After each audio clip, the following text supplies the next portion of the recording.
보고서는 롯데 지주, 엠로, 다나와, 모아데이터까지 한번 보도록 하겠습니다. 자, 롯데 지주고요. 롯데 지주 같은 경우에 1분기 매출액이 3조 1,070억입니다. 영업이익은 1,061억 원이고요. 전년 동기 대비해서 32%, 149% 성장을 했습니다. 계열사 실적 때문에 배당 수익도 증가가 되고 있고요. 로열티 수입 증가, 그리고 리오프닝에 따라서 내수업체 실적 성장, 롯데칠성의 연계 편입, 이런 것들 때문에 긍정적으로 좀 보고 있는 편이고요. 그래도 롯데그룹에서 앞으로 4개의 사업부 신성장 동력을 구축할 계획인데 헬스 앤 웰니스, 그 다음에 모빌리티, 서스테인빌리티, 뉴라이프 플랫폼 등으로 기존 사업과의 연계를 통한 향후 그룹의 성장성을 확보할 것으로 보고 있고, 기존 사업과의 확장, 그리고 시너지 발현, 적극적 투자, 재계 5위에 달하는 역량을 집중해라 라고 방향을 좀 잡았습니다. 그래서 좀 대부분 좀 긍정적인 뉴스들이 많아서 목표 주가를 55만 4천 원으로 해서 지금 현재 괴리율은 50%가 좀 넘습니다. 엠로입니다. 자, 엠로 같은 경우에 매출액 135억 원, 영업이익 9억 원대입니다. 야, 근데 400% 상승이기 때문에 어마무시하게, 그죠? 2억 원대? 거의 1억 원대라고 보시면 될 것 같고. 자, 비성수기였고, 하지만은 이제 현대, 제누인, 현대오일뱅크, 차세대 통합 구매 시스템, 그리고 주요 시중은행의 SCF 구축을 했고요. 그 다음에 클라우드 고객사의 증가. 하지만 이제 여기서 SCM이라고 해서 여러분 앞에서 공부하셨겠지만 서플라이 체인 매니지먼트라고 되어 있는 거죠. 이 시장에서 성장성을 확인한 의미가 좀 크고요. 다만 고정비가 좀 증가를 했다. 예, 직원과 직원의 급여가 올라갔다. 이 부분은 좀 아쉽지만은 2분기, 3분기, 4분기 가면 갈수록 당연히 이 부분에 대해서는 일회성 비용 쪽으로 이제 좀 이제 일회성 비용은 좀 그럴까, 일회성 악재의 느낌으로 적용이 되면 될 것 같고요. 자, 1분기 수주도 차례차례 월간 올라가면 올라갈수록 증가를 하고 있고요. 1분기에 큰 프로젝트가 완료가 돼서 사용료가 발생이 되기 때문에 실적은 2분기부터 발생이 된다고 보시면 되겠습니다. 그리고 2분기에 오픈마켓 업체와 온라인 이커머스 플랫폼 내 공급사 관리 어플리케이션 사업 협업도 시작을 했기 때문입니다. 그래서 올해 매분기마다 실적 개선이 좀 이루어질 것이다 라고 좀 보고 있고, 23년도 보시면 인건비, 고정비 부담이 완화가 될 거라고 좀 보고 있고, 24년도에는 무형자산 상각비와 주식 보상 비용 마무리 등이 있습니다. 그래서 영업이익률도 점차적으로 개선될 것이다. 어차피 상장하고 나게 된다면 뭐 스탁옵션이라든가 여러 가지 좀 주식 보상을 해줘야 되는 비용들이 있기 때문에 그것들을 얘기해 준 것 같고요. 자, AI 솔루션 성장세를 확대를 하고 있는데 그 중에 하나가 이제 중고차 시장인데 점점점 온라인화가 되어가고 있고, 특히나 대기업이 들어오면 더욱더 활성화가 될 건데, 일단 현대차에 대한 영업이 1년 지연이 되었습니다.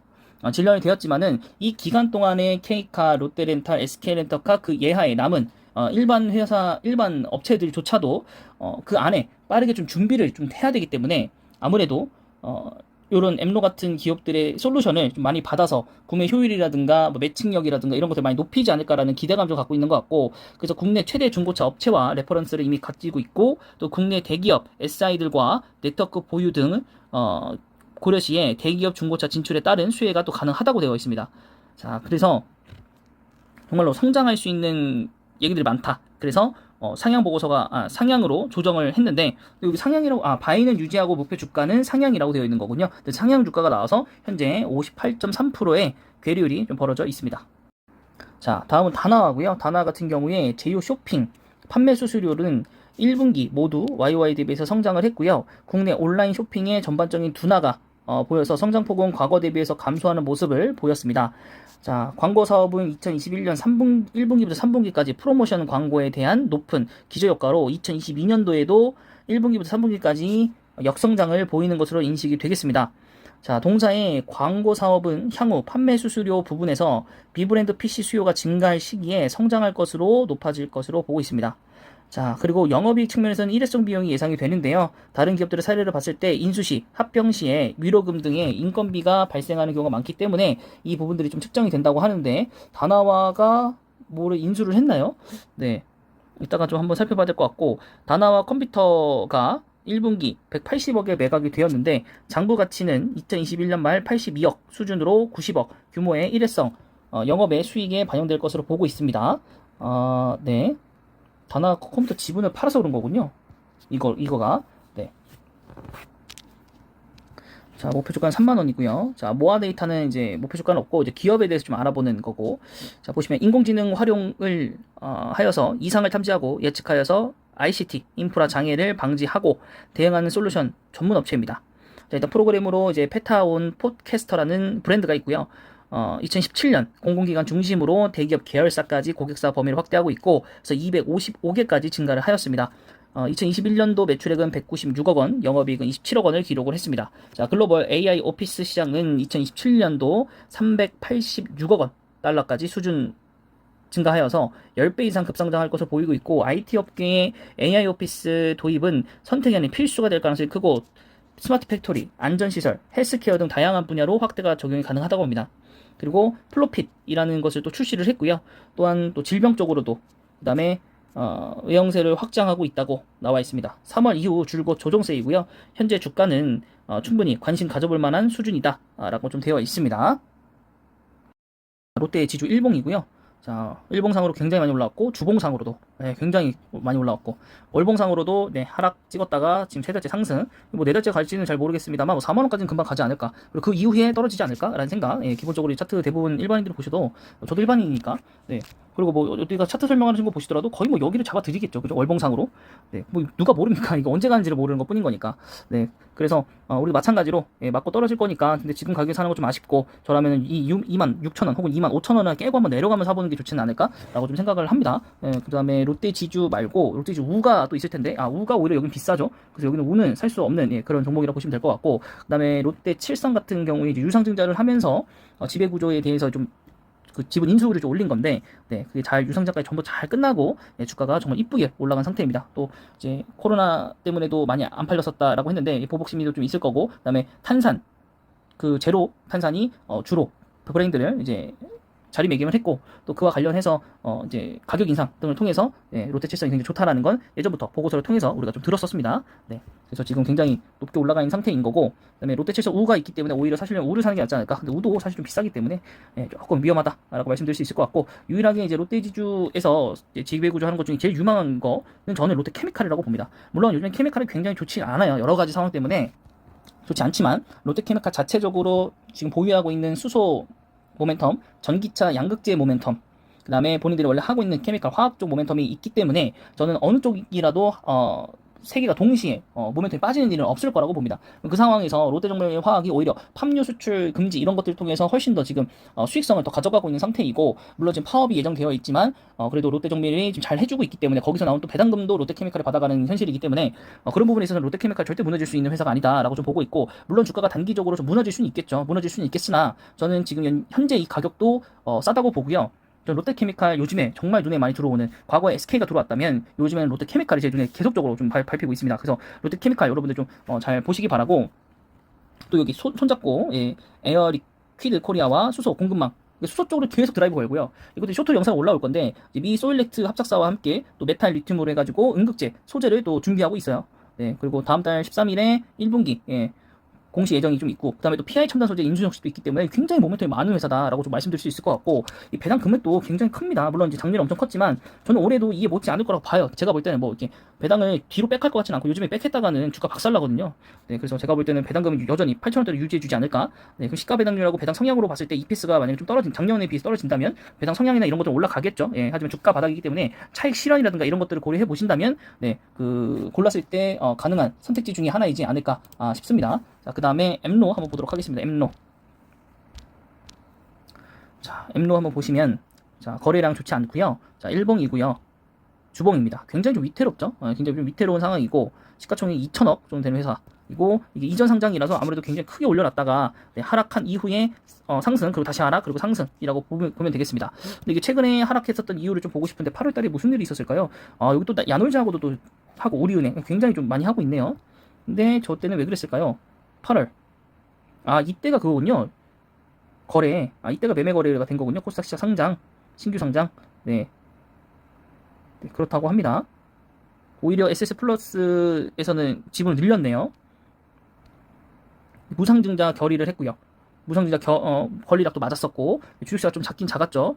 그다음 주봉상 보시면 이때가 이제 이전 상장을 한 거고, 이때는 무상증자 이제 권리락 때문에 된 것 같고, 이것도 좀 소화하는 과정 중이라고 보시면 되겠네요. 그러면 결론적으로 여기서부터는 볼 필요 없을 것 같고, 제가 볼 때는 그러면 여기 가격대 일단 확인을 좀 하고 네, 가야 될 것 같아요. 중간에 좀 약한 종목이기 때문에 시장이 급락하게 되면 아마 주가가 좀 많이 떨어질 겁니다. 그럼 그때를 좀 노려가지고 매수해보는 것도 나쁘진 않겠다라고 생각이 좀 들고요. 주봉상으로 봤을 때 11,550원이 저점이라고 보시면 되겠습니다. 예, 그래서 여기 근처에서 여러분들이 한 5% 내외로 매수하시면 괜찮지 않을까 싶습니다. 그래서 좀 많이 떨어지길 좀 기다려 봐야 될 것 같습니다.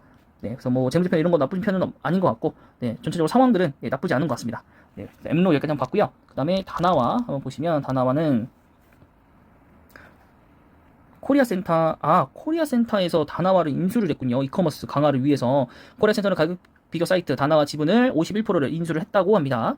아, 그렇군요. 코리아 센터에서 그렇네요. 아, 그래서 네, 다나와 지분 전량 양도 결정. 네. 네, 뭐 그렇다고 합니다. 예, 새로운 변화를 좀 할 것 같고, 뭐 재무제표 쪽으로 사실 뭐 큰 변화는 없어요. 큰 변화 없고 약간 저평가라고 지금 인정만 받고 있는 중인 거죠. 주가는 계속 떨어졌으니까 인수 이거 이후에 계속 떨어진 거죠, 결론은. 예. 이때 조달 이렇게 나와 1월 달이긴 한데 1월 달에 인수가 이제 시작된 거긴 한데 이거 8월 달에 왜 올랐던 거죠, 그러면? 일단 요거 뉴스 한번 보고요. 네, 뭐 별건 아닌 것 같고. 그러면 저 8월 달에는 왜 올랐나요? 뉴스가 뭐 나올 거라고 보는데 인수 추진 공매도 또 있었고, 공개 매각. 네. 네. 그럼 결론적으로는 이때부터 얘기가 나왔었던 거네요. 네, 이때부터 얘기가 나왔었던 거고, 네. 그래서 쭉쭉 올라갔다가, 뭐, 무산됐다, 뭐, 이렇게 쭉쭉 떨어지다가, 결론은 뭐, 인수했는데 시장에 관심 없어졌고, 수급 꼬였고, 그 시기를 엄청 잘못한 거죠. 그래서 다나와는 솔직히 말하면 꾸준히 상승하는 그런 종목이었는데, 그쵸? 네. 그 이후에 지금 약간 시장 조정을 받다가, 그 다음에 인수로 다시 올라갔다가, 그 다음에 지속적인 하락. 네, 지금 그러면 사실 반토막 났거든요. 고점 대비해서 반토막이 났고, 그렇다라는 건 어느 정도까지 떨어질지 모르겠지만 이제 한 16,000원 정도를 보고 이제 대응을 좀 잡으면 되지 않을까 싶고요. 네, 재무제표 쪽은 절대 나쁘지 않습니다. 네. 1분기에도 컨센서스 대비해서 좀 하락을 하긴 하락이 조금 많이 하긴 하네요. 네, 1분기까지 한번 좀 피해 보는 걸로. 네, 1분기까지 한번 피해 보는 걸로 좋을 것 같은데 어쨌든 근데 뭐 1분기 그 일회성 비용 이런 것들도 지금 반영이 되기 때문에 오히려 좀 올라갈 수도 있어요. 자, 그다음은 이제 모아 데이터 얼마나 조정을 받았나 좀 봅시다. 자, 모아 데이터, 저도 매수했었던 것 같기도 하고요. 상장할 때 아닌가요? 못 받았나? 기억이 안 나는데요. 아예 안 들어갔나? 네, 아마 안 들어간 걸 수도 있겠습니다. 네, 아마 안 들어갔던 것 같긴 합니다. 이거 받으면 다 받은 한 10주는 받았던 것 같기도 하고요. 네, 뭐 일단은 네, 그래서 우선 이렇게 계속적으로 한 번도 상승한 적이 없네요. 2달 동안도 지금 주봉상으로도 일봉상으로는 지금 여기 소폭 살짝 반등 온 거 빼고는 전부 다 하락을 했습니다. 지금 하락을 했고 이때 최고점이 이제 1,800원 18,000원 찍었었는데 공모가가 얼마였을까요? 네, 한번 볼까요? 네, 모아 데이터 공모가 2만 원이네요. 그러면 일단 마이너스 90%로 시작을 한 거고 그 상태로 쭉 떨어진 거고, 네, 지금 한 번도 상승하지 않았다. 네, 근데 네, 1분기에 대한 컨센서스를 보여준 적은 없고, 네, 작년 수치들만 나왔었던 거고, 올해 이제 어떻게 나올지는 좀 잘 모르겠습니다. 뭐 공시라든가 뭐 뉴스에 나온 건 없고, 그냥 뭐 흐름만 봤을 땐 아무것도 없었다라는 거. 그래서 1분기 실적을 좀 잘 봐야 될 것 같아요. 일단 이 시가총액도 너무 적고, 그다음에 주식 상장수 너무 적습니다. 그리고 상장한 지는 좀 됐고, 대표주주랑 IB, 아주 IB 투자가 좀 있고, 그거 이외에는 뭐 별거 없고, 3월 달부터 지금 보면 2달째니까, 보유예수 물량도 확인을 좀 해봐야 될 것 같아요. 네, 우선 상장 이후에 한 달째 되는 물량이 16.49%나 풀렸거든요. 4월 10날, 8월 9월 10날 아마 이때 잡아먹고 올라갔던 것 같긴 한데 그 이후에도 쭉쭉쭉 지금 떨어졌고 지금 4월 10날, 5월 10날, 6월 10날, 6월 10날쯤에 3개월 보호예수 물량이 상장 주선인 인수 의무 이수분, 그다음에 1% 이상 주주분 합치면은 한 1%대? 1%대인데 이게 지금 굉장히 작은 회사이기 때문에 3개월만 풀리더라도 사실 이게 1% 넘게 풀리는 거라도 사실 좀 타격은 있을 거라고 보거든요. 없나요? 그래도 일정 부분은 있을 겁니다. 근데 그 이후에는 이제 1년치밖에 안 남기 때문에 6개월 보유예수 물량은 없어서 아마 거기가 바닥권이 되지도 않지 않을까 생각을 합니다. 그래서 일단 1분기 나오는 거 보고요. 2분기 때부터도 이제 이런 실적들이 전체적으로 어떻게 나오는가를 한번 보고 모아 데이터도 정말로 모아가는 주식으로 괜찮지 않을까. 그러다가 한 방에 롯데렌탈처럼 올라가면 올라갈 때까지 두고 보다가 어느 정도 고점에 도달했다 싶었을 때 그때 다시 매도를 해서 현금 수익화하는 것도 좋은 방법일 것 같다라는 생각이 좀 듭니다. 네, 그래서 이번 보고서는 여기까지고요. 영상이 마음에 드셨다면 구독과 좋아요 그리고 댓글까지 부탁드리겠습니다.